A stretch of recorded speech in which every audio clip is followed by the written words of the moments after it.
Cricket বিশ্লেষককে Pakistan দলে নেওয়া হয়েছিল খেলোয়াড়দের ব্যাক লাগেজ টানার জন্য। শোয়েব আখতারের এমন মন্তব্যে তার বিরুদ্ধে মানহানির নোটিশ পাঠিয়েছেন নোমান নিয়াজ নামের ওই ক্রিকেট বিশ্লেষক। যদি শোয়েব ক্ষমা না চান তাহলে তার বিরুদ্ধে 10 কোটি পাকিস্তানি রুপির মানহানির মামলা করা হবে বলে জানিয়েছেন নিয়াজ। শোয়েবের খেলোয়াড়ি জীবনে নিয়াজ ছিলেন পাকিস্তান ক্রিকেট দলের ডেটা অ্যানালিস্ট। পিটিভি স্পোর্টসেও কাজ করতেন শীর্ষস্থানীয় পদে। সেই নিয়াজকে নিয়ে সম্প্রতি শোয়েব এক অনুষ্ঠানে বলেন, নিয়াজ আমাদের ব্যাগ ও মালামাল বয়ে নিয়ে যেত, ওর কাজই ছিল এটা, এর বাইরে ওকে কিছু করতে দেখিনি।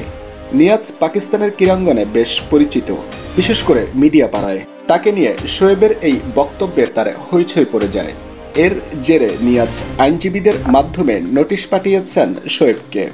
সেই আইনি নোটিশে জানা হয়েছে 14 দিনের মধ্যে শোয়েব তার মন্তব্যের জন্য নিঃশর্ত ক্ষমা না চাইলে তার বিরুদ্ধে 100 কোটি পাকিস্তানি রুপির মানহানির মামলা করা হবে। শোয়েবের সাথে নিয়াজের দ্বন্দ্ব নতুন কিছু নয়। 2021 সালে এক টিভি অনুষ্ঠানে দুজন ঝগড়ায় লিপ্ত হন। সে সময় শোয়েবকে স্টুডিও ছেড়ে চলে যাওয়ার জন্য বলেছিলেন নিয়াজ। সরকারের হস্তক্ষেপে নিয়াজ সে সময় ক্ষমা চাইলেও অবস্থা দৃষ্টে মনে হচ্ছে এবারে ক্ষমাপ্রার্থী হতে হবে শোয়েবকেই।